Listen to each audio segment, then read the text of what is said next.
কোরআন শরীফের তাফসীর শুরু করার আগে প্রতিদিনের মতো সাংবাদিকদের জন্য কিছু কথা বলতে হয়, কারণ সময় মতো তারা খবর পৌঁছতে না পারলে, আপনারা এখানে লক্ষ লক্ষ আছেন মানুষ, কিন্তু সারা জাতি জানতে পারবে না এখানে কি হচ্ছে। এই জন্য আমি আজকের বক্তৃতায় কি সব কথা আনবো, তাফসীরের মাধ্যমে কি সব কথা আসবে, তার একটা সামারাইজ, তার সার সংক্ষেপ, অর্থাৎ নিউজের হেডলাইন যেমন বলা হয় সেরকম কিছু কথা 2-1 মিনিটে বলেই কোরআন শরীফের তাফসীর শুরু করব। বেমাশিয়াতিল্লাহ, বিইজনিল্লাহ, বেফদলিল্লাহ। সেই কথাগুলি হচ্ছে, এই পৃথিবীতে নবী রাসূলগণের আগমন ঘটেছিল, উদ্দেশ্য ছিল এই আল্লাহর জমিনে আল্লাহর মানুষের উপরে আল্লাহর বিধান কায়েম করা। এটাই ছিল নবীদের আগমনের উদ্দেশ্য।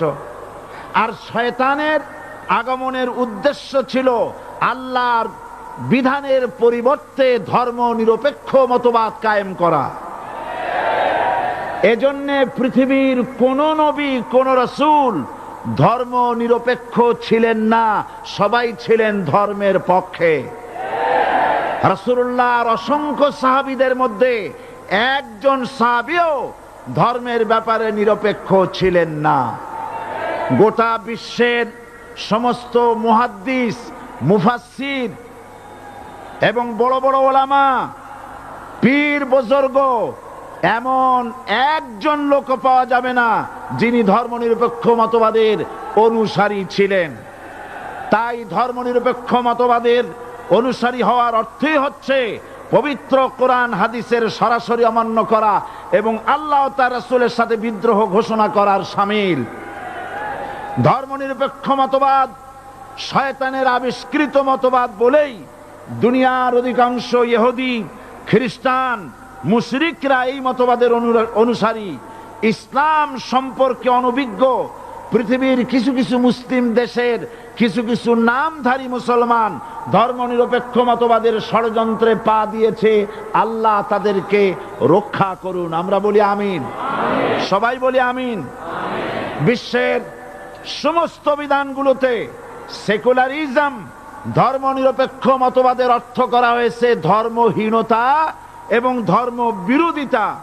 এর বাস্তব দৃষ্টান্ত আমরা দেখতে পাই বর্তমান যে সরকার আছে, তাই সেই সরকারের আমলের ভিতরে আমরা এই জিনিসটা দেখতে পাই। সত্য কিনা বলেন, সত্য কিনা বলুন।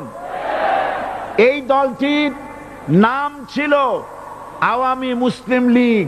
এই দলটির নাম ছিল কি? আওয়ামী মুসলিম লীগ। তখন তারা নারায়ে তাকবীর, আল্লাহু আকবার ধ্বনি দিত, স্লোগান দিত, কিন্তু ধর্মনিরপেক্ষ মতবাদ দলীয় আদর্শ হিসাবে গ্রহণ করার কারণে নারায়ে তাকবীর, আল্লাহু আকবার এই স্লোগান তারা বর্জন করেছে। 1972 সনে যখন তারা ক্ষমতায় এলেন, তখন সংবিধানের শিরোনামে মুসলিম প্রথা সিদ্ধ বিসমিল্লাহির রহমানির রহিম তারা পরিত্যাগ করেছিল। সমস্ত বিশ্ববিদ্যালয়ের মনোগ্রাম থেকে ইকরা বিসমি রব্বিকাল্লাযী খালাক, রব্বি জিদনি ইলমা, এটাকে তারা বাদ দিয়েছিল। সলিমুল্লাহ মুসলিম হল, এই নাম থেকে মুসলিম শব্দ বাদ দিয়েছিল। নজরুল ইসলাম কলেজের নাম থেকে ইসলাম শব্দ বাদ দিয়ে শুধু নজরুল কলেজ করেছিল। এগুলি অসত্য না সত্য? বর্তমান এই সরকার ধর্মনিরপেক্ষ হওয়ার কারণে ইসলাম এবং মুসলিম বিদ্বেষী, তার অসংখ্য প্রমাণ এই জাতির কাছে রয়েছে। দেশের শ্রেষ্ঠ সন্তান হচ্ছে আলেম ওলামা, পীর বুজুর্গ। বলেন সুবহানাল্লাহ। দেশের শ্রেষ্ঠ সন্তান পীর মাশায়েখ আলেম ওলামাদের বিরুদ্ধে কোন জায়গায় কোনো দুর্ঘটনা ঘটলেই তাদেরকেই দায়ী করা হয়। হরকুতুল জিহাদ, লাদেন বাহিনী, তালেবান নাম করে আলেমদেরকে গ্রেফতার করে এই সরকার পুলিশ দিয়ে নির্যাতন করেছে সরকার। একথা সর্বজনবিদিত যে সন্ত্রাস এবং হত্যা ধর্ষণের 90% অনুষ্ঠিত হয় কলেজ বিশ্ববিদ্যালয় পড়ুয়াদের মধ্য থেকে। আর চরিত্র সৃষ্টির শ্রেষ্ঠ কারখানা মাদ্রাসাগুলি এই সরকার একটা একটা করে বন্ধ করার পরিকল্পনা গ্রহণ করেছে। মাদ্রাসা শিক্ষাকে সংকুচিত করে ফেলছে। শুধু তাই নয়, দেশে অসংখ্য ভালো মন্দ পত্রিকা আছে, আরো রয়েছে ফুটপাতের অসংখ্য অশ্লীল ম্যাগাজিন, পর্ণ পত্রিকা। দেশের অধিকাংশ জাতীয় দৈনিকগুলো হিন্দুস্তানের টাকায় পরিচালিত এবং এগুলি হচ্ছে ইসলামের চরম বিদ্বেষী। সরকার সেগুলিরই পৃষ্ঠপোষকতা করছে, আর্থিক সাহায্য দিচ্ছে, বিজ্ঞাপন দিচ্ছে। আর অন্যদিকে এদেশের মুসলিম জাতিসত্তার প্রতীক, স্বাধীনতা, সার্বভৌমত্ব, অখণ্ডত্বের অতন্ত্র প্রহরী, জননন্দিত 12 কোটি মুসলমানের কলিজার সাথে সম্পর্ক দৈনিক ইনকিলাব পত্রিকাকে বন্ধ করার ষড়যন্ত্র হিন্দুস্তানের গোলাম সরকার হাতে নিয়েছে।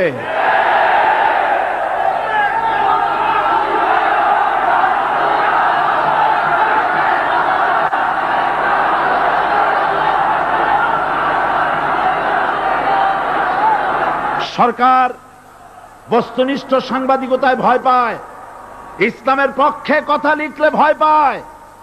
এজন্য তারা দৈনিক ইনকিলাব এবং তার পরিবারের গায়ে হাত দেওয়ার প্রস্তুতি নিয়েছে।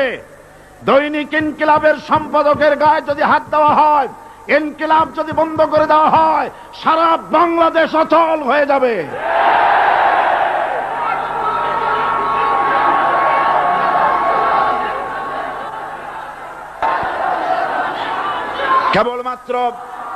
কেবলমাত্র ইসলামী রাষ্ট্র ব্যবস্থাই পারে হত্যা, ধর্ষণ, চুরি, ডাকাতি, জেনা, ব্যভিচার থেকে রক্ষা করে একটি সন্ত্রাসমুক্ত সমৃদ্ধ একটি বাংলাদেশ উপহার দিতে পারে কেবলমাত্র ইসলামী রাষ্ট্র ব্যবস্থা। সুতরাং অবস্থা দৃষ্টে মনে হয় এরা যদি আরেক আল্লাহ না করুন, বলেন আল্লাহ না করেন, আল্লাহ না করেন, আল্লাহ না করেন, এরা যদি আরেকটা বার ক্ষমতায় যেতে পারে, ৭২-এর সংবিধানকে পুনরুজ্জীবিত করে ধর্মনিরপেক্ষ মতবাদ কায়েম করবে, সেজন্য আজ গোটা তাওহীদবাদী মুসলমানদেরকে জানতে হবে ধর্মনিরপেক্ষ মতবাদ একটি কুফরি মতবাদ। ওলামারা আমাকে সাক্ষী দেন, ধর্মনিরপেক্ষ মতবাদ কুফরি মতবাদ কিনা। এই কুফরি মতবাদকে বাংলাদেশের মাটিতে যাতে কার্যকরী করতে না পারে, তার জন্য গোটা তাওহীদি জনতা রুখে দাঁড়ান। আল্লাহ পাক সে তৌফিক গোটা জাতিকে দান করুন বলে আমিন। এবার আসুন কোরআনে কারীমের যে কথাগুলি আমরা আলোচনা করতে চাই, আপনাদের সামনে সূরা বাকারার 255 নম্বর আয়াত আমি তেলাওয়াত করে গত 2 দিন আলোচনা করেছি।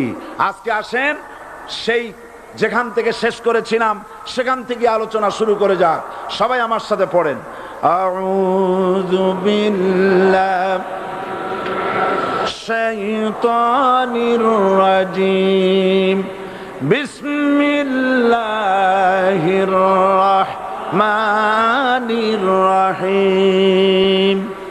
আল্লাহু লা ইলাহা ইল্লা হুয়াল হাইয়ুল কাইয়্যুম, লা তাখুযুহু সিনাতুন ওয়ালা নাওম, লাহু মা ফিস সামাওয়াতি ওয়া মা ফিল আরদ, মান যাল্লাযী ইয়াশফা'ু ইনদাহু ইল্লা বিইذনিহি, يعلم ما بين أيديهم وما خلفهم ولا يحيطون بشيء من علمه إلا بما شاء، وسع كرسيه السماوات والأرض ولا يؤوده حفظهما وهو العلي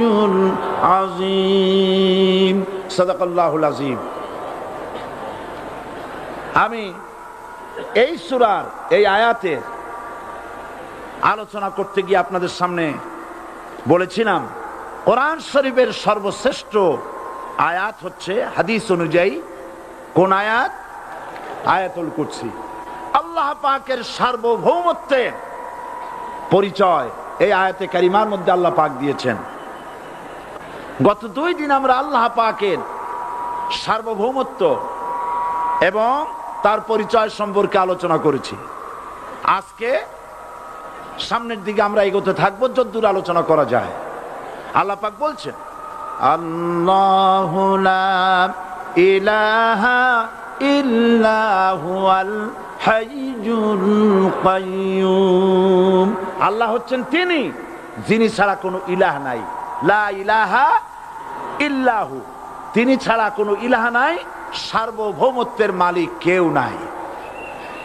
এই যে লা ইলাহা, কোনো ইলাহ নাই, আমরা কালেমার মধ্যে এই কথাটা বলি। আমাদের কালেমায়ে তাইয়্যিবা আমরা কি উচ্চারণ করি? লা ইলাহা ইল্লাল্লাহু মুহাম্মাদুর রাসূলুল্লাহ।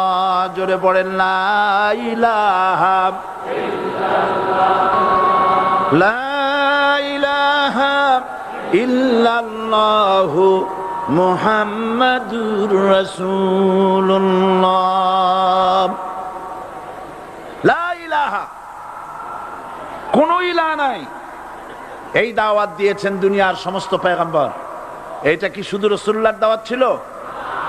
সমস্ত নবীদের স্লোগান ছিল একটা। সমস্ত নবীদের স্লোগান ছিল কয়টা? সবাই বলুন, কি সেই স্লোগান? লা ইলাহা ইল্লাল্লাহ। কোরআন শরীফের ভিতরে ইলাহ শব্দ 147 বার এসেছে।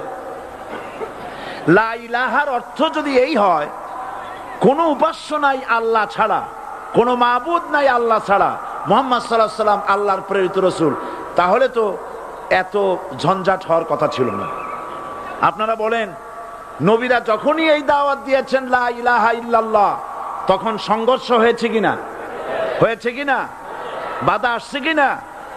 তাহলে এই কথাটা কি যার কারণে এরকমের বাধা আসে?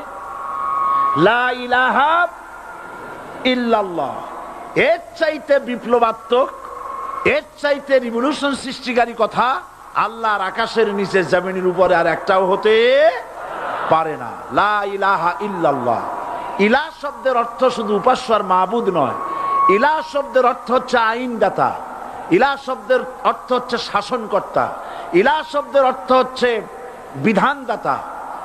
তো লা ইলাহা যখন একটি লোক ঘোষণা করে, তার অর্থ দাঁড়ায় কোনো আইনদাতা নাই, বিধানদাতা নাই, শাসনকর্তা নাই, কারো আইন মানি না, বিধান মানি না, শাসন মানি না, আল্লাহ ছাড়া। কে ছাড়া?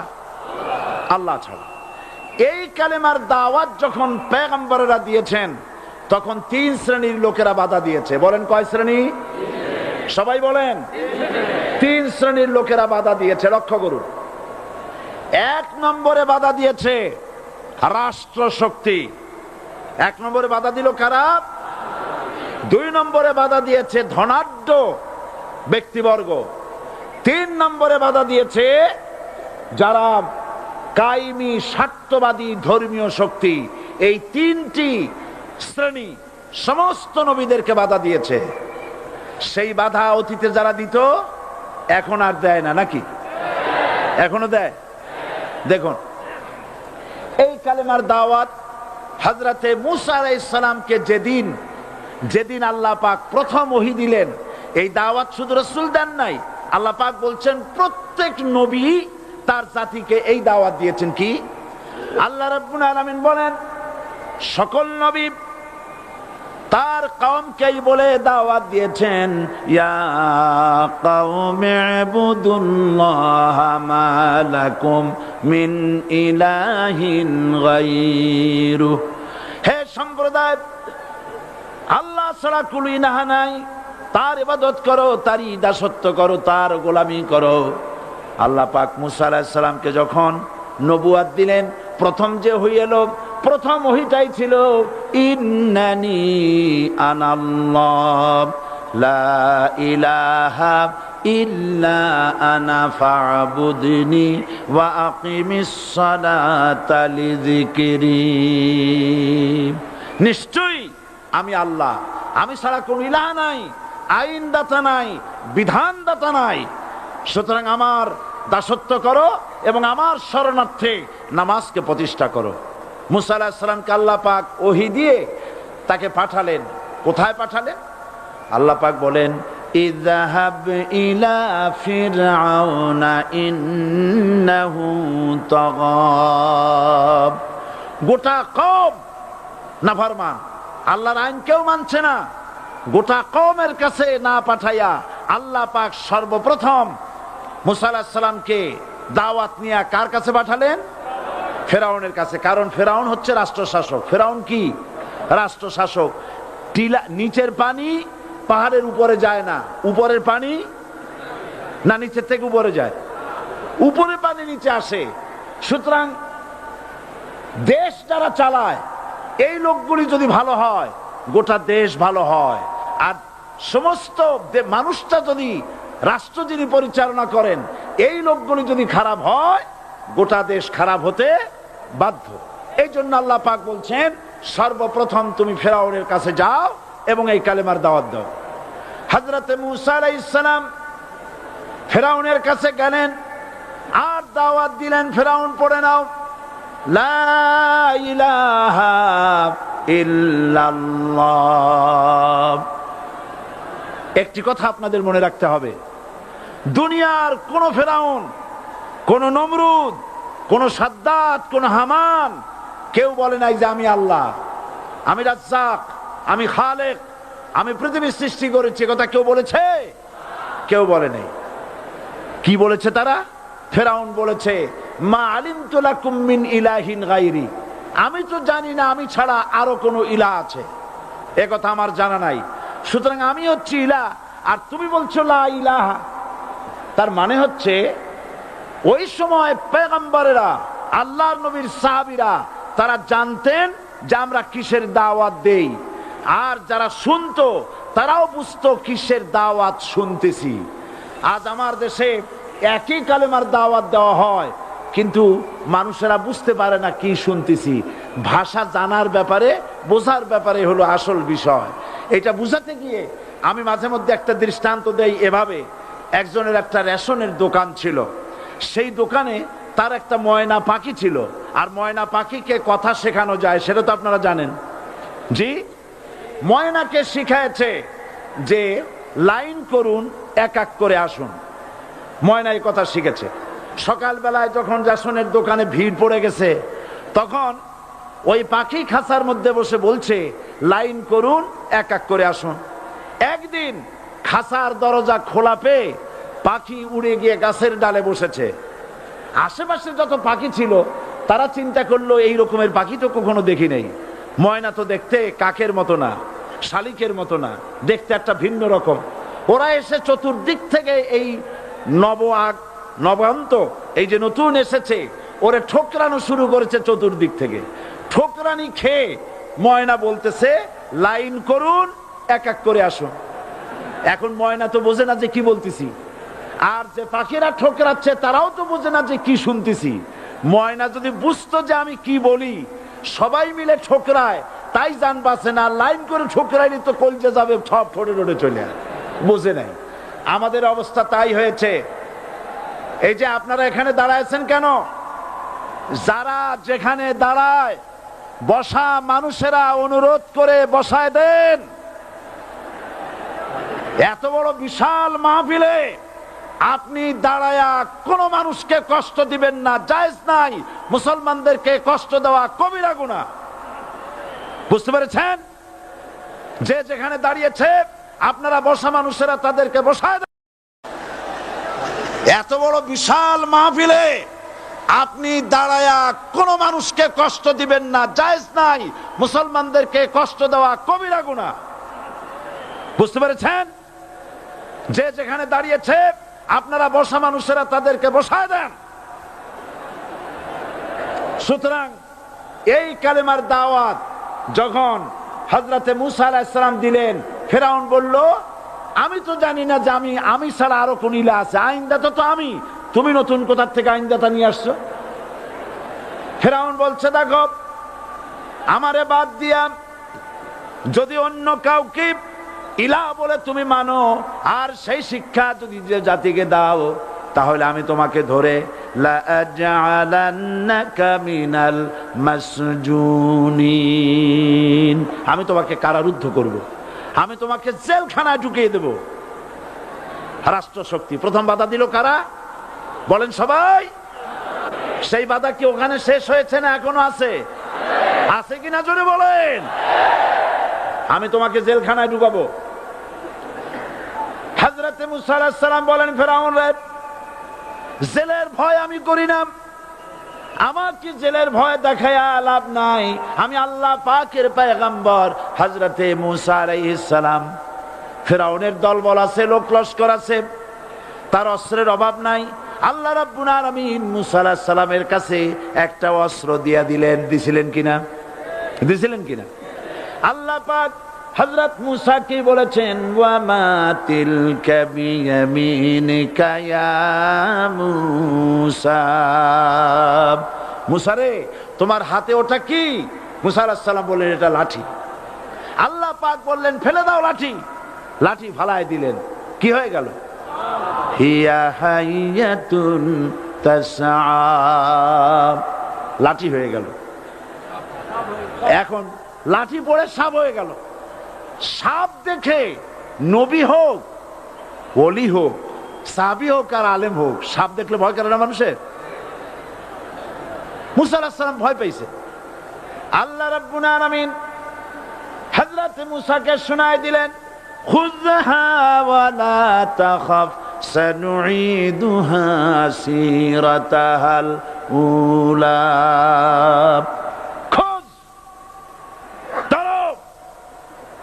লা তাখাফ, ভয় পেও না। আল্লাহ বলছেন ধরো, ভয় পেও না।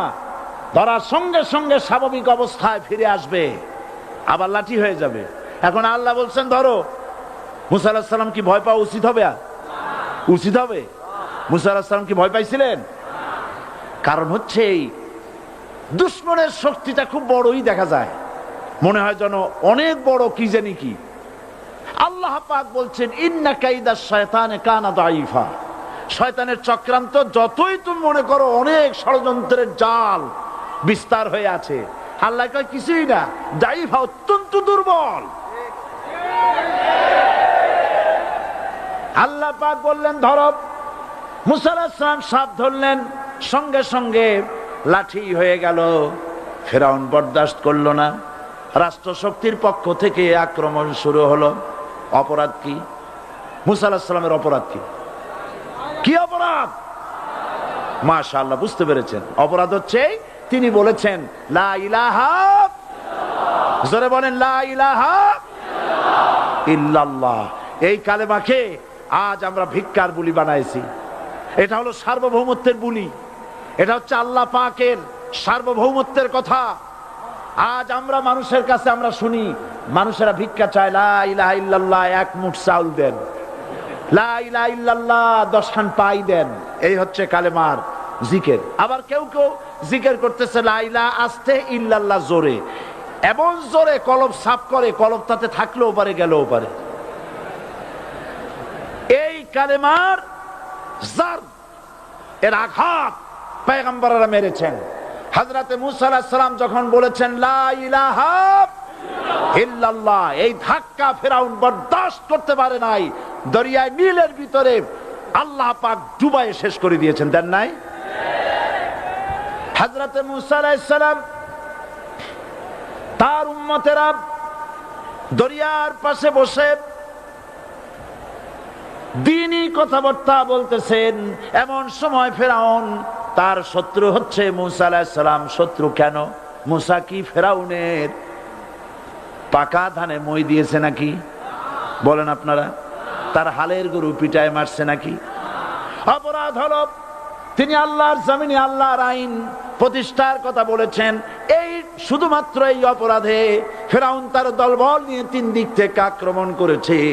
মুসা আলাইহিস সালামের উম্মতেরা ভয় পেয়ে গেছেন, তারা বলছেন ইন্না লামুদরাকুন, আমরা পাকড়াও হয়ে গেছি। তিন দিকে সাঁড়াশি আক্রমণ, তিন দিকে শত্রু, একদিকে দরিয়া, পালাবার রাস্তা আছে? হযরত মুসা আলাইহিস সালাম ভয় পেয়ে গেলেন, সারেন্ডার করলেন না। হযরত মুসা আলাইহিস সালাম বললেন কাল্লা, কখনো নয়, ভয় পাওয়ার কোনো কারণ নাই। রব্বি সায়াহদিন, অবশ্যই আমার রব আমার জন্য রাস্তা করে দিবেন। ভয় পাইও না, আমার রব রাস্তা করে দিবেন। আল্লাহ রাব্বুল আলামিন হযরত মুসা আলাইহিস সালামকে অর্ডার করলেন, হাতের লাঠি দিয়া দরিয়ার উপরে আঘাত করো। হযরত মুসা আলাইহিস সালাম দরিয়ার উপর আঘাত করলেন। রাস্তা ছিল দরকার একটার, এক বাড়িতে আল্লাহর হুকুমে লাঠি দিয়ে একটি আঘাত করার সঙ্গে সঙ্গে হযরত মুসার তার সঙ্গী সাথী দরিয়া পার হওয়ার জন্য দরিয়ার মধ্য দিয়ে আল্লাহ 12টা রাস্তা পয়দা করে দিলেন। সে আল্লাহ আছে না নাই? এত আসতে বলেন কেন? ভয় পাওয়ার কারণ আছে? রাষ্ট্র শক্তি বাধা দিয়েছে সমস্ত নবীদেরকে। কেন? নবীদের চরিত্র খারাপ? জোরে বলে, নবীদের চরিত্র খারাপ? নবীদের চাইতে মাসুম বেগুনাহ উন্নত চরিত্রের মানুষ আল্লাহর আকাশের নিচের জমিনের উপরে আর হয় নাই। তোমরা যে সব নেতাদের পিছনে দৌড়াও, অমুকের সৈনিক, নেতা নেতা করে মরো, এইসব নেতা যাদের পিছনে দৌড়াও, এই নেতাগুলি, আমি জিজ্ঞেস করি আপনাদেরকে, এই নেতাগুলি জীবনে একবারও জেনা করে নাই? এ ব্যাপারে অনুসারীরা আপনারা কি নিশ্চিত? মিথ্যা কথা জীবনেও কয় নাই, প্রতারণা করে নাই, ঠাট্টা করে নাই, বিদ্রুপ করে নাই, মদ খায় নাই, মানুষ হত্যা করে নাই। কিসের নেতা? নেতা হচ্ছেন সেই ব্যক্তি যিনি বলেছেন, ও আমার স্ত্রীরা, ও আমার সাহাবীরা, রাতের আধারে আমার মধ্যে যা আচরণ দেখতে পাও, দিনের আলোতে আমার মধ্যে যা দেখতে পাও, সবগুলি খুলে খুলে মানুষের কাছে বলে দাও। তার নাম বিশ্বনবী মুহাম্মদ রাসূলুল্লাহ সাল্লাল্লাহু আলাইহি ওয়াসাল্লাম।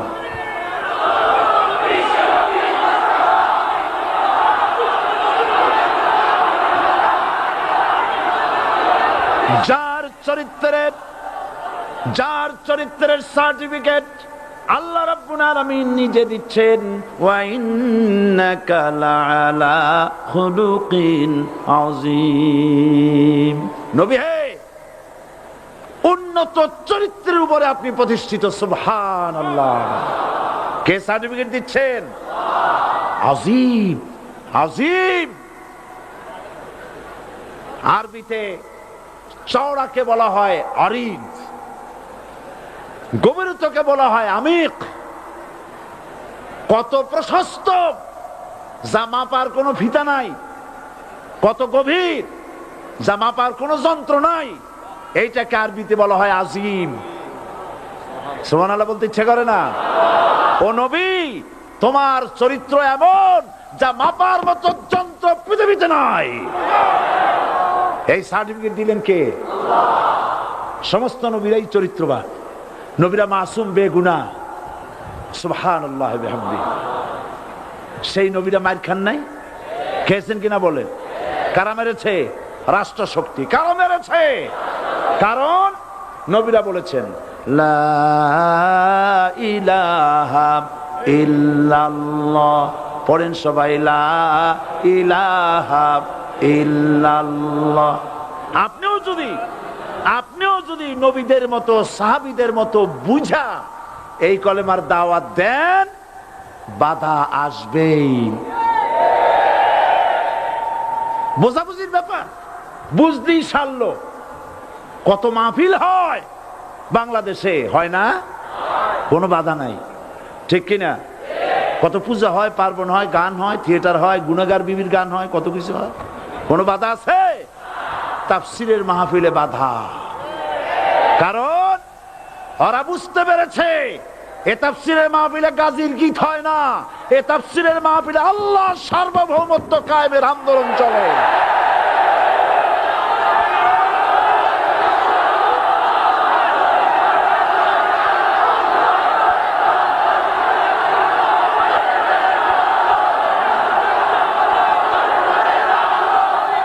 এবার দেখুন, এবার কলেমা বোঝেন, কালেমা বুঝুন। বঙ্গভবনের সামনে দাঁড়ায়া, গণভবনের সামনে দাঁড়িয়ে আপনি যদি কালেমার জিকির করতে থাকেন, লা ইলাহা ইল্লাল্লাহ, লা ইলাহা ইল্লাল্লাহ, লা ইলাহা ইল্লাল্লাহ, লা ইলাহা ইল্লাল্লাহ, 2-1 ঘন্টা, 2-4 ঘন্টা, দেখবেন অফিসাররা এসে বলবে, না জানি কোন খাজা বাবা আসছে, আসেন আসেন, নিয়ে খাইতে দেবে, হাদিয়া দেবে। যেহেতু যিনি পড়তেছেন উনি বোঝেন না কি বলতেছেন, আর যারা দাওয়াত দিয়ে নিয়ে গেল ওরা টের পায় নাই যে কি কি শুনে দাওয়াত দিতেছে। কিন্তু আপনি যদি বঙ্গভবন, গণভবন, সেক্রেটারিয়েট আর পার্লামেন্ট এর ভিতরে ঢুকে যদি বলেন, কোন মানুষের তৈরি করা আইন মানি না, কোন সরকারের সার্বভৌমত্ব স্বীকার করি না, কারো বিধান মানি না, কারো তৈরি করা আইনের সামনে মাথা নত করি না, আল্লাহ ছাড়া কারো বিধান মানি না, হাদিয়া আসবে, খাইতে দেবে, পকেটে টাকা দেবে, খাওয়াবে এক জায়গায় নিয়ে, কোন জায়গায়? লাল দালানে। বোঝাবুঝি পয়গম্বরেরা দাওয়াত দিয়েছেন, আয়াতুল কুরসি ফরজ নামাজ পড়িয়া দেখছি অনেকেই জামার বুতাম টুতাম খুলিয়া তারপরে জোরে একটা ফু দেন। অসুবিধা নাই, ফু আপনি দেন, কিন্তু কি পড়ে ফু দিচ্ছেন আপনি কি বুঝছেন কিছু? সুবহানাল্লাহ। বুঝলি কি এই চেহারা হয়? এতগুলো মানুষ লাগে নাকি বিপ্লব করতে, কালেমার রস কায়েম করতে? 313 জন মুসলমান যথেষ্ট পৃথিবীতে।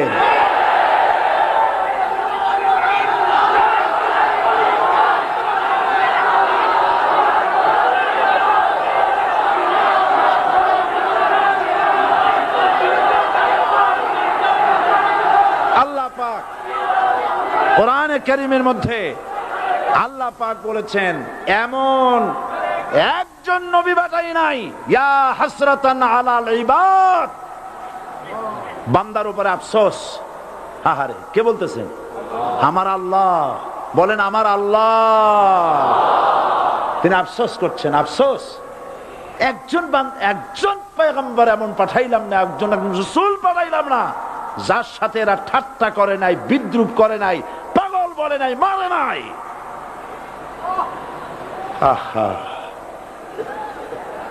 অপরাধ আল্লাহর সার্বভৌমত্ব প্রতিষ্ঠার অপরাধ। হযরত ইব্রাহিম আলাইহিস সালাম তিনি যখন এই কালেমার দাওয়াত দিয়েছেন নমরুদের বিরুদ্ধে, নমরুদ বলেছে, মান আসাদ্দু মিন্না কুওয়া, আমার চাইতে শক্তিশালী আর কে আছে? আনা রব্বুকুমুল আলা, আমি তোমাদের বড় প্রভু।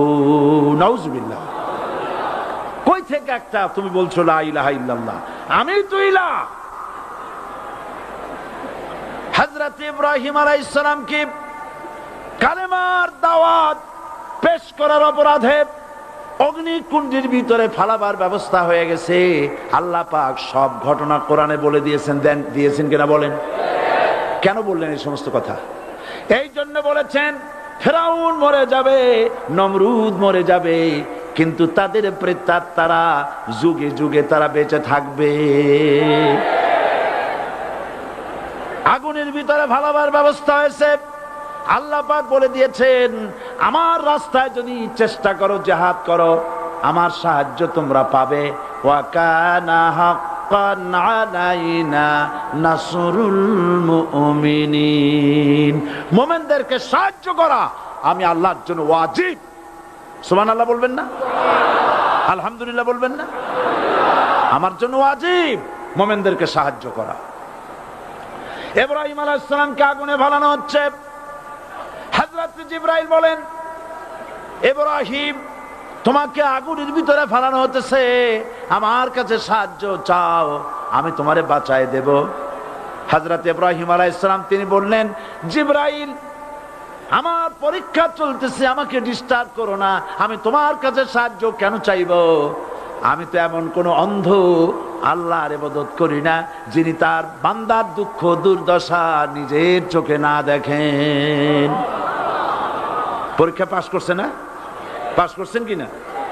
হযরত ইব্রাহিম বলেন, শোনো জিবরাইল, আমি যদি আগুনের ভিতরে পড়ে যাই আর আগুনে পুড়ে যদি ভস্ম হয়ে যায়, আমার আল্লাহ যদি এতে খুশি হন, তাহলে আমি আমার রব্বুল আলামিনকে খুশি করার জন্য এভাবে 1000 বার পুড়তে আমি রাজি আছি। ইব্রাহিম আলাইহিস সালাম আগুনের ভিতরে পড়ে গেলেন।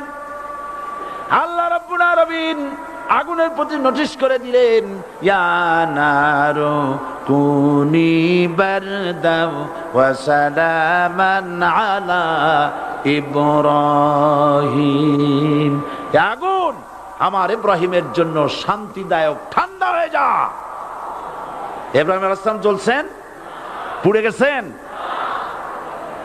নমরুদ তার প্রাসাদের ছাদে বসে ইব্রাহিম আলাইহিস সালামের পোড়া দৃশ্য দেখে আনন্দ করবে, আগুনের দিকে তাকায় দেখে ইব্রাহিম আরামে বসে আছেন। পোড়া তো দূরের কথা, জামাও পড়ে নাই। ও ডাক দিয়া বলে, রে আগুন, গোটা জাতি নিয়ে তোর পূজা করলাম, আমার দুশমন কেন জ্বালাইতে পারিস না? তোর জ্বালানো শক্তি কি নষ্ট হয়ে গেছে নাকি?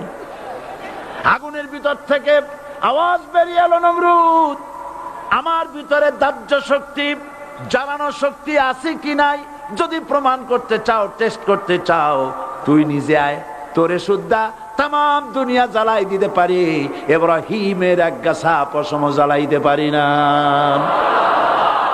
বিশ্বকবি আল্লামা ইকবাল কি সুন্দর করে বলেছেন, আজ ভি হো জু ইব্রাহিম কা ইমা पैदा आग कर सकती है एक अंदाजे गुलिस्तां पैदा। ইব্রাহিমের ঈমান যদি আজও কোথাও হয় বিদ্যমান, করতে পারেন অগ্নিকুণ্ডে খুবসুরত এক গুলিস্তান। এখনো যদি ইব্রাহিমের সন্তানদেরকে আগুনের মধ্যে ফেলে দেওয়া হয়, আর ইব্রাহিম ঈমান যদি থাকে, আগুনকে ফুলের বাগান বানাবার ক্ষমতা আল্লাহর আছে। চিরকাল আল্লাহ পাক এই কালেমাকে দিয়েছেন আল্লাহর সার্বভৌমত্বকে প্রতিষ্ঠা করার জন্য। আয়াতুল কুরসি শুধু পড়ে বুকে ফু দেওয়ার জন্য নয়।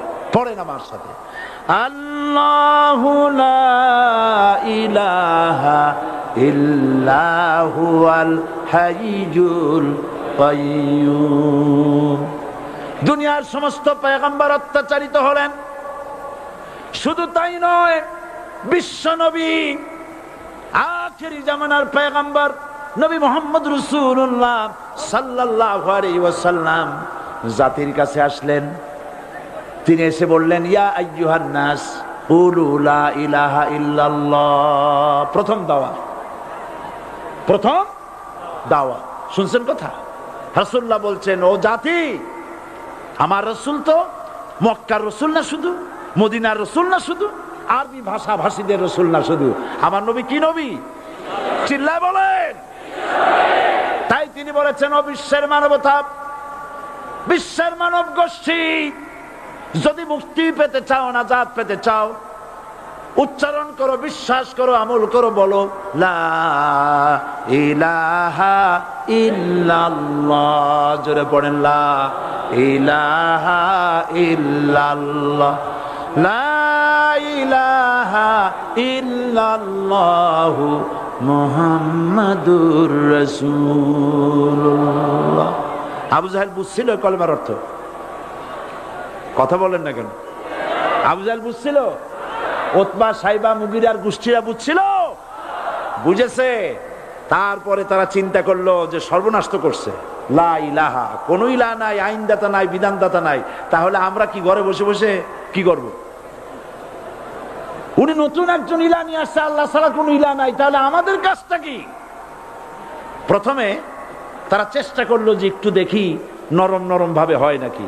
চলে গেল আবু তালেবের কাছে, আছে না হাদিসে, বললো, আবু তালেব, তুমি তো কুরাইশদের নেতা, তোমার ভাইয়ের ছেলে কয় চয় কি? কি আশ্চর্যজনক কথা! লা ইলাহা ইল্লাল্লাহ, আল্লাহ ছাড়া কোনো ইলাহ নাই, তা আমরা করব কি?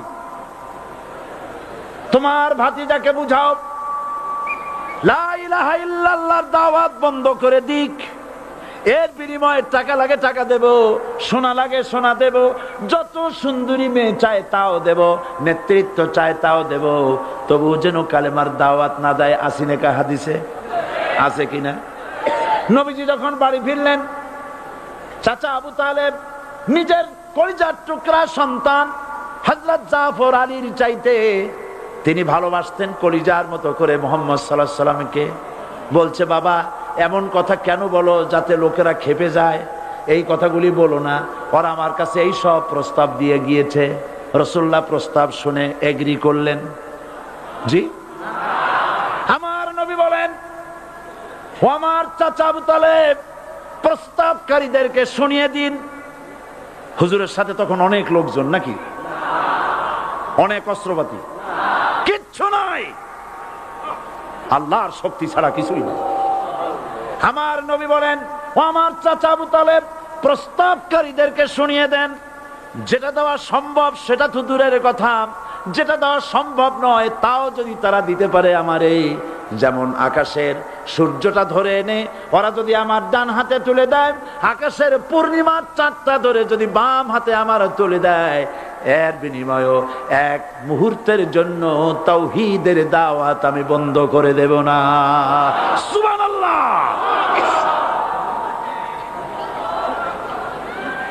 রাসূল করিম সাল্লাল্লাহু আলাইহি ওয়াসাল্লাম তাদের এই প্রস্তাবকে যখন গ্রহণ করলো না, কাফেরেরা বুঝলো, আমি আগেই বলেছি 3 শ্রেণীর লোক বাধা দিয়েছে। কয় শ্রেণী? প্রথম শ্রেণী কি? রাষ্ট্র শক্তি, তাদের হাতে অস্ত্রপাতি তো খুব শক্তি, আর যারা একবার ক্ষমতায় যায় ওরা মনে করে এই ক্ষমতা থেকে আমাদেরকে কেউ নামাইতে পারবে না। বিংশ শতকের শ্রেষ্ঠ মুজাদ্দিদ আল্লামা সৈয়দ আবুদুল্লাহ মওদুদী রাহমাতুল্লাহ আলাইহি তিনি এক জায়গায় লিখেছেন, স্বৈরাচারীরা তার পতনের সমস্ত ছিদ্র বন্ধ করে, কিন্তু একটা ছিদ্র বন্ধ করতে পারে না, মনের ভুলে সে ছিদ্রটা থেকেই যায়, যেই ছিদ্র দিয়ে আসলে তার পতনটা হবে। ক্ষমতায় গিয়ে মনে করে চিরকাল ক্ষমতায় থাকবো। ভারতের প্রধানমন্ত্রী পণ্ডিত জওয়াহরলাল নেহেরু রাঁচি পাগলাগারদে গিয়েছেন, মেন্টাল হসপিটাল। পাগলেরা নেহেরুকে দেখে আশ্চর্য হয়ে গেছে, এত সুন্দর মানুষ, মাথায় কিস্তি টুপি, গায়ে শেরওয়ানি, মুসলমানি ড্রেসই আলাদা, যদিও তিনি হিন্দু ছিলেন, পরেছেন মুসলমানি ড্রেস। শেরওয়ানি কাদের পোশাক? কাদের পোশাক? হাতে ছড়ি নিয়ে হাঁটা, স্টাইল করে, সুন্দর পাজামা, সুন্দর টুপি, সুন্দর সাজসজ্জা করে, মুসলমানদের ড্রেস। এই ড্রেস পরে তিনি গিয়েছেন, সব সময় যে ড্রেস তিনি পরতেন। পাগলেরা জিজ্ঞেস করছে, তুমি কে গো? উনি বলছেন, আমারে চেনো নাই? আমি ভারতের প্রধানমন্ত্রী পণ্ডিত জওয়াহরলাল নেহেরু। পাগলেরা বলছে, ও সেই কথা। আমরাও যখন এই হসপিটালে আসছিলাম, এই তোমার মতো লম্বা লম্বা কথা আমরাও বলছি, থাকো আমাদের সাথে কিছুদিন, তোমার মাথাও ঠান্ডা হয়ে যাবে। ক্ষমতায় যারা থাকে, ক্ষমতার মোহে চতুর্দিকে অন্ধকার দেখে, মনে করে আমার পতন আর হবে না। কিন্তু তোমাকে বুঝিবে যে গোকুলে বাড়ি শেষে। গাড়ির চাকা সব সময় উপরে থাকে না, গাড়ির চাকা সব সময় উপরে থাকলে গাড়ি তো চলবেই না, গাড়ির চাকা ঘোরে বলেই তো গাড়ি চলে। সুতরাং এই উপরে, তোমার চাকা উপরে এখন আছে বলে, তোমার দলের চাকা উপরে আছে বলে যারা মানুষের উপরে জুলুম করছো, আলেমদেরকে ধরতেছো, মুসল্লিদেরকে ধরে ধরে জেলে ঢুকাচ্ছ, সময় আসবে এমন ইন্দুরের গর্ত অপমানা পালাবার জন্য।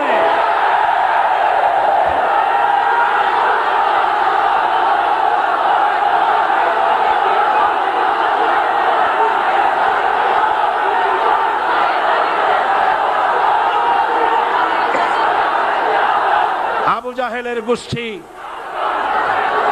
আবু জাহেলের গোষ্ঠী মনে করেছে সোজা আঙ্গুলে ঘি যখন উঠলো না, আঙ্গুল বাঁকা করতে হবে। শুরু হয়ে গেল অত্যাচার, শুরু হয়েছে না? হযরত সুমাইয়া রাদিয়াল্লাহু তাআলা আনহা কি নির্মম ভাবে, নিষ্ঠুর ভাবে তাকে শহীদ করা হলো।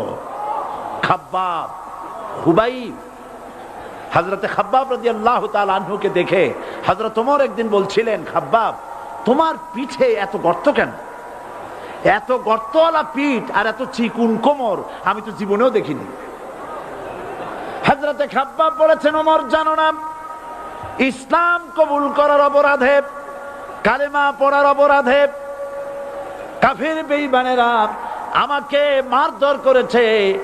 যখন আমি তাদের মারে কালেমা ছাড়ি নাই, তখন আগুন জ্বালায়া আগুনের আংটার উপরে, আংটা আগুনের উপরে আমাকে চিৎ করে শোয়ায়া আমি যেন নড়াচড়া করতে না পারি, সেজন্য আমার বুকের উপরে পাথর চাপা দিয়া রেখেছে। আগুনে গোশত পুড়ে পুড়ে আগুন ভিতরে ঢুকেছে, গায়ের রক্ত আর চর্বি গলে গলে পড়ে আগুনগুলো নিভেছে। ওই পিঠে যে গর্ত হয়েছে আজও পর্যন্ত সেই গর্ত মিটে যায় নাই। হযরত খাব্বাব রাদিয়াল্লাহু তাআলা আনহু বলছেন, বুখারী শরীফে হাদিসে ভাবে এসেছে, ওয়ান খাব্বাব বিন আরিত রাদিয়াল্লাহু তাআলা আনহু আন্নাহু ক্বাল শাকাউনা ইলা রাসূলিল্লাহি সাল্লাল্লাহু আলাইহি ওয়াসাল্লাম ওয়া হুয়া মুতাওয়াসসাদুন বুরদাতুন লাহু ফি জিল্লিল কাবা। আমি গেলাম রাসূলুল্লাহর কাছে, যে দেখি হুজুর বাইতুল্লাহ শরীফের ছায়ায় আরাম ফরমাচ্ছেন।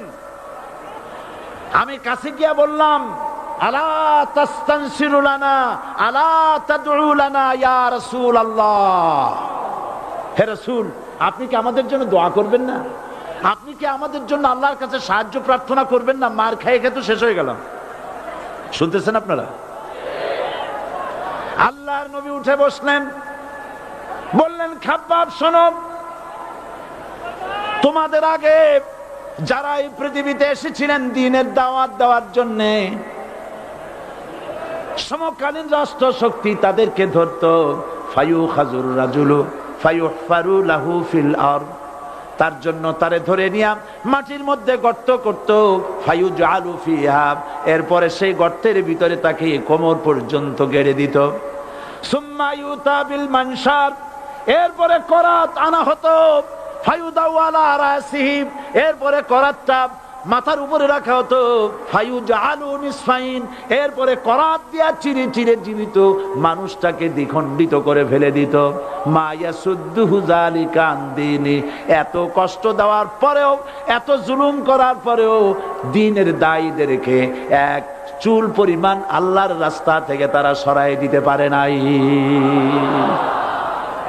ওয়াল্লাহি, ও খাব্বাব, আমি আমার আল্লাহর নামে কসম করি। ও মুসলমান, কে কসম করতেছে? আল্লাহ রাসূল। আমি আমার আল্লাহর নামে কসম করি, ওয়াল্লাহি লা ইউতাম্মান্নাল্লাহু হাযাল আমর হাত্তা ইয়াসির রাকিবু মিন সানা ইলা হাযরামাউত। সেদিন বেশি দূরে নয়, ইয়েমেনের রাজধানী সানা থেকে শুরু করে সৌদি আরবের হাযরামাউত পর্যন্ত হাজার হাজার মাইল, এই দীর্ঘ পথে যুবতী নারী তার সৌন্দর্যের পশ্চা নিয়া, আর ধনাঢ্য ব্যক্তিরা, সওদাগরেরা তাদের টাকা পয়সা নিয়া একাকে নিয়ে অথবা দলবদ্ধ ভাবে মানুষেরা যাতায়াত করবে। লা ইয়াখাফু ইল্লাল্লাহ, মানুষের মনের মধ্যে কোনো ভয় থাকবে না। এমন একটা সময় আসবে, ওয়ালাকিন্নাকুম তাস্তাজিলুন, অথচ তোমরা বড্ড তাড়াহুড়ো করছো। তাড়াহুড়ো করো না, অপেক্ষা করো, ধৈর্য ধরো, মার খাও, জেলে যাও, শহীদ হও, আল্লাহর রাজ কায়েম হবেই হবে।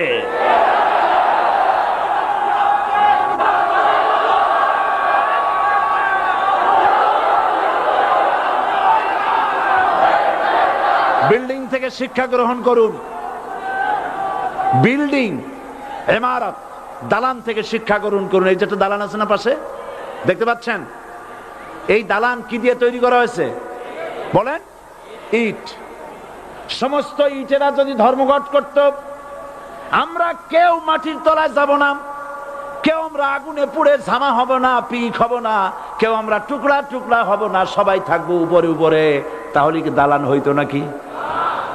এই বিল্ডিং নির্মাণ করতে গিয়া ইটের যে স্যাক্রিফাইস, হাজার হাজার ইটকে পিক হতে হয়েছে, পুড়ে যেতে হয়েছে, খোয়া হতে হয়েছে, ভেঙে টুকরা টুকরা হয়ে 50 ফিট মাটির নিচে যেতে হয়েছে। তারপরে ইমারত গঠন হয়েছে, সুন্দর দালান তৈরি হয়েছে। যারা ইসলামী শাসন চান, আল্লাহর দ্বীনকে বিজয়ী দেখতে চান, তাদেরকে অসংখ্য মানুষকে পোড়াইটের মতো জেলখানায় পুড়ে পুড়ে মরতে হবে, অসংখ্য মানুষকে ফাঁসির কাস্তে ঝুলতে হবে, গায়ের রক্ত দিতে হবে, শহীদ হতে হবে, তারপরে ইসলামের ইমারতটা কায়েম হয়ে যাবে। শায়ের কবি কি সুন্দর করে বলছেন, কবি সুন্দর করে বলছেন, ये शहादत गाहे उल्फत में कदम रखना, ये शहादत गाहे उल्फत में कदम रखना, लोग समझते हैं आसा है मुसलमान होना। মানুষেরা মনে করে মুসলমান হওয়া খুব সহজ জিনিস। না, মুসলমান হওয়ার অর্থ হলো শাহাদাতের ঈদগাহে শামিল হয়ে যাওয়া।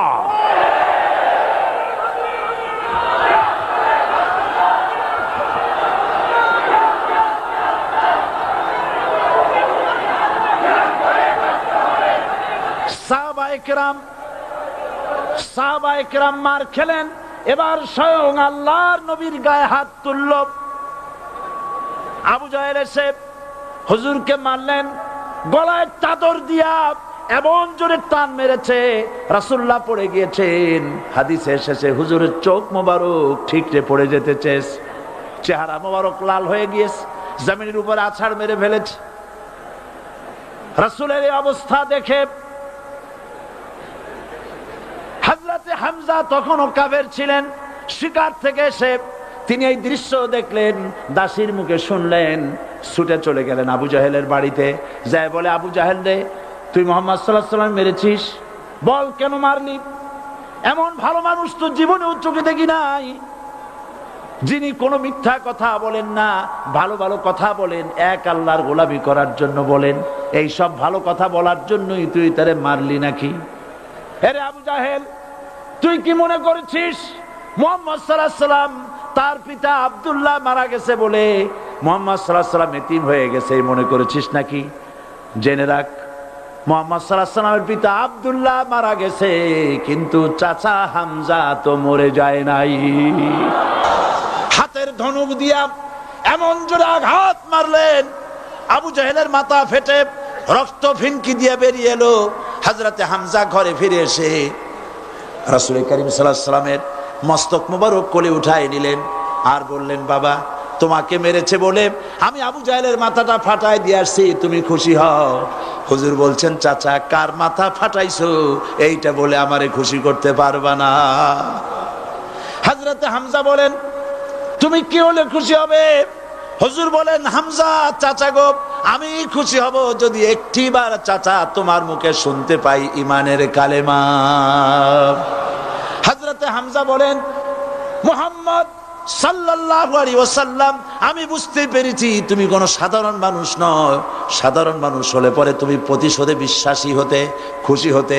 প্রতিশোধে বিশ্বাসী হও নাই, তুমি অবশ্যই আল্লাহর নবী, কোনো সন্দেহ আমার নাই। তুমি সাক্ষী থাকো, আমি পড়ে নিলাম, লা ইলাহা ইল্লাল্লাহু মুহাম্মাদুর রাসূলুল্লাহ। জোরে পড়ে, লা ইলাহা ইল্লাল্লাহু মুহাম্মাদুর রাসূলুল্লাহ। ঘাবড়াবার কারণ নাই। এর অর্থ এই নাই যে আপনারা কালেমার দাওয়াত দিবেন আর রাষ্ট্র শক্তি আপনারে পিটাইতেই থাকবে, আপনার কোনদিন আপনার সুদিন ফিরে আসবে না। বিষয়টা কি এমন না? আমার আল্লাহর ওয়াদা শুনুন, ওয়ালা তাহিনু ওয়ালা তাহজানু ওয়া আনতুমুল আলাউনা ইন কুনতুম মুমিনিন। মুমিন যদি হও, আমি তোমাদেরকে বিজয় দান করব। সুবহানাল্লাহ বলেন। হাত যদি আমাদের উপরে বিপদ এসে থাকে তাহলে তার একমাত্র কারণ পূর্ণাঙ্গ ঈমানের অভাব আমাদের মধ্যে রয়েছে, ঠিক কিনা? আজ পৃথিবীতে সব থেকে মার খায় কারা? চিল্লায় বলো। আলজেরিয়ায় কারা? বসনিয়ায় কারা? চেচনিয়ায় কারা? প্যালেস্টাইনে কারা? আহা, প্যালেস্টাইনের মুসলমানদেরকে মাইরে মাইরে শেষ করে দিল। দেখছেন ছবিতে না? দেখেন না? প্যালেস্টাইনের মুসলমানদের যে কে যখন মারা হচ্ছে, বাংলাদেশের প্রধানমন্ত্রী তখন আমেরিকায় ক্লিনটনের সঙ্গে কথা বলতেছেন। তিনি ক্লিনটনের কাছে তার পিতৃ হত্যার জন্য দায়ী সাজাপ্রাপ্ত 3 জন ব্যক্তিকে ফেরত চাচ্ছিলেন। আমার দৃষ্টিতে এটা কোনো অপরাধ নয়। সন্তান তার পিতার প্রতি আকর্ষণ থাকবেই। আমার আপত্তি সেখানে আপনি প্রধানমন্ত্রী শুধু শেখ পরিবারের প্রধানমন্ত্রী নন, শুধু আওয়ামী লীগের প্রধানমন্ত্রী হওয়া উচিত নয় আপনার। আপনি পৃথিবীর দ্বিতীয় বৃহত্তম বাংলাদেশের 12 কোটি মুসলমানের প্রধানমন্ত্রী।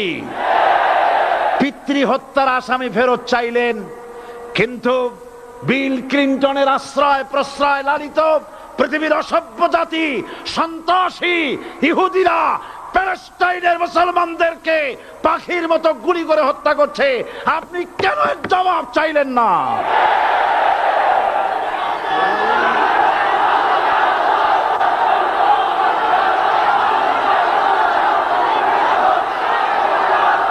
জবাব জবাব আপনি চাইতে পারবেন না, কারণ মুনাফিকদের সাহস হয় না, সাহস হয় মুমিন ব্যক্তি। বিল ক্লিনটনকে বলা দরকার ছিল, এই ইসরায়েলকে তোমরাই বসিয়েছো, মধ্যপ্রাচ্যের বিষ ফোড়ায় পরিণত করেছো তোমরা। তবে হ্যাঁ, যুরিবাত আলাইহিমুয যিল্লাতু ওয়াল মাসকানা ওয়া বাউ বিগাদাবিন মিনাল্লাহ। আল্লাহর গজব আসবে, ইহুদিরা পৃথিবী থেকে নিশ্চিহ্ন হবেই হবে ইনশাআল্লাহ। দেখেছেন তাকায়া প্যালেস্টাইনে ইসরায়েলিরা হেলিকপ্টার, গানশিপ, কামান, বোমা নিক্ষেপ করছে, আর প্যালেস্টাইনের শিশু কিশোর যুবকেরা ইহুদিদের নিক্ষিপ্ত বোমা আর কামানের মোকাবেলা করতেছে পাথর দিয়ে। আমি আমার অন্তরের অন্তঃস্থল থেকে ধন্যবাদ জানাই, মোবারকবাদ জানাই খালিদ বিন ওলীদের উত্তরসূরি, খাব্বাব খোবাইবের উত্তরসূরি প্যালেস্টাইনের ওই সব যুবকদেরকে যারা কাফের বেঈমান ইহুদিদের মোকাবেলা করতেছে ইট আর পাথর দিয়ে। আর আমি আমার অন্তরের অন্তঃস্থলের সমস্ত ঘৃণা দিয়ে আমি ধিক্কার জানাই পৃথিবীর মুসলিম শাসকদেরকে, যারা মুসলমানদের মার দেখে চুপ করে যারা বসে আছে।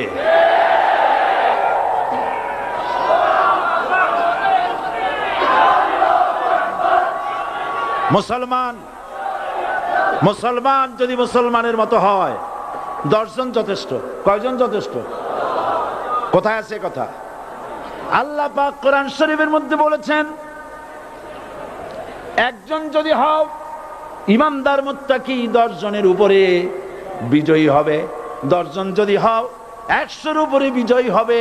100 যদি হও 1000-এর উপরে বিজয়ী করব। জোরে বলেন সুবহানাল্লাহ। কবি বলতেছেন, ফিজায়ে বদরে পয়দা কুন ফেরেশতে তেরি নুসরত কো উতার সকতে গর্দু সে কতর অন্দর কতর আবি। বদরের মুসলমানদের মতো ঈমান আনো, তাহলে আকাশ থেকে কাতারে কাতারে ফেরেশতা নাজিল করে দিয়ে আল্লাহ পাক তোমাদেরকে সাহায্য করবেন। সুবহানাল্লাহ। সে আল্লাহ আছে না নাই? জোরে বলেন, আছে না নাই?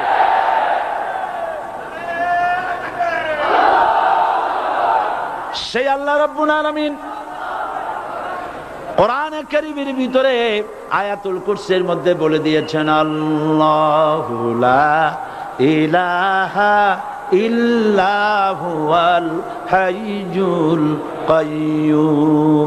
প্রাণ খুলে সবাই পড়েন, বসা মানুষ, দাঁড়ানো মানুষ।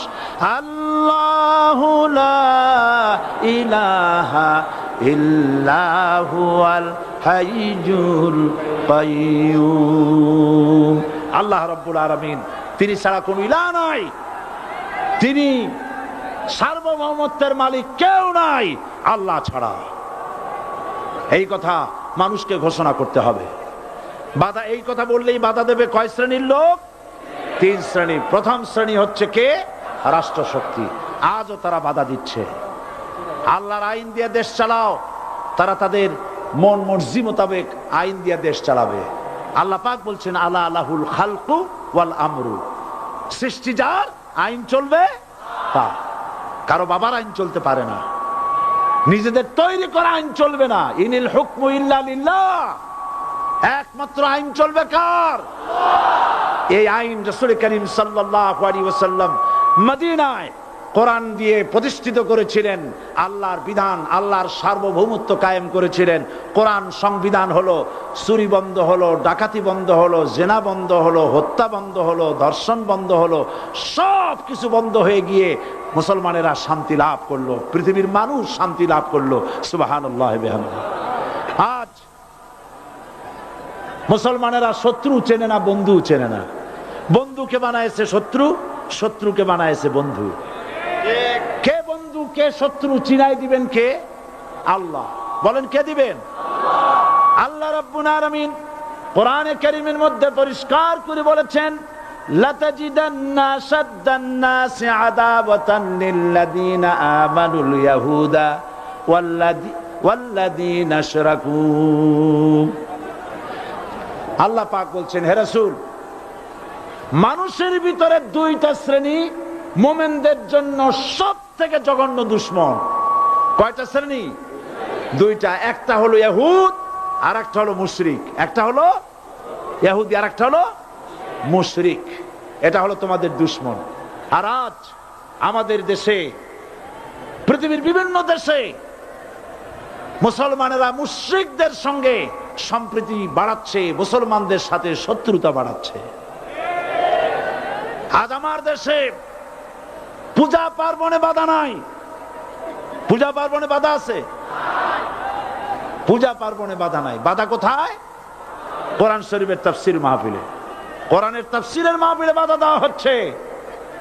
গান বাজনায় 144 ধারা নাই, কিন্তু কোরআন শরীফের মাহফিলে 144 ধারা দেওয়া হচ্ছে। যারা দিচ্ছে তারা আবার ওমরাও করে, হজও করে। ওরা আমাদের বলে আমরা নাকি ধর্মের নামে রাজনীতি করি। বলে না? আমরা নাকি ধর্মের নামে রাজনীতি করি। আমি বলি ধর্মের নামে আমরা রাজনীতি করি না, আমরা ধর্মীয় রাজনীতি করি। কথাটা বুঝে আসছে কিনা? ধর্মের নামে রাজনীতি তো সেই ব্যক্তি করে 1996 সনের নির্বাচনের আগে যিনি মাথায় পট্টি বেঁধেছিলেন, যিনি শপথ গ্রহণের সময় হাতে তসবিহ পড়েছিলেন। ধর্মের নামে রাজনীতি তিনি করেছেন। আজ অনেকগুলি ডিগ্রি পেয়েছেন তিনি, অনেকগুলি ডিগ্রি পেয়েছেন। কয়টা? মুখস্থ হয়ে গেছে আপনাদের। শকুনেরা, শকুন যদি গরুর গোশত কিনে খাওয়া লাগতো, 80 টাকা কেজি দরে শকুনে এত গোশত কিনে খাইতে পারতো না। লেখাপড়া করে যদি ডিগ্রি নেওয়া লাগতো, এত ডিগ্রি কপালে জুটতো না। পয়সা দিয়া ম্যানেজ করা ডিগ্রি, কিন্তু 9টা নিলে কি হবে? আসল ডিগ্রিটা এখনো বাকি আছে। আসল ডিগ্রি কোনটা? নির্বাচনের আগে পট্টি বেঁধে তসবিহ নিয়ে গোটা জাতিকে যে সফলভাবে প্রতারণা করতে আপনি পেরেছিলেন, মহা প্রতারক হিসেবে সেই ডিগ্রি আগামী নির্বাচনের মোক্ষম সময় জনগণ আপনার গলায় পরায় দেবে।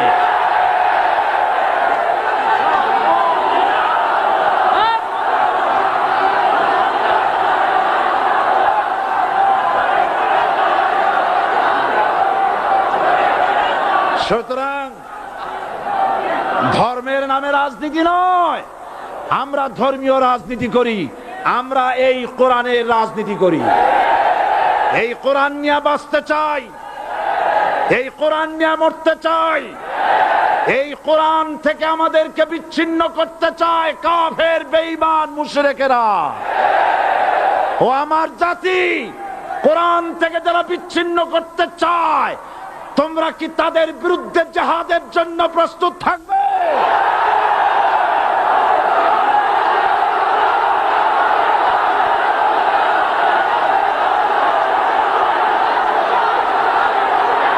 বসেন, বসেন, বসেন,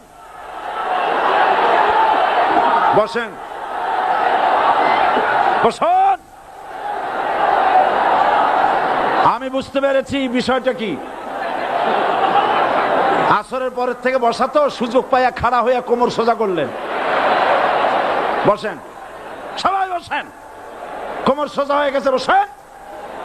এত বড় মাহফিল, জীবনে আর একটা পাবো নিশ্চয়তা আছে কি? জোরে বলেন, আছে?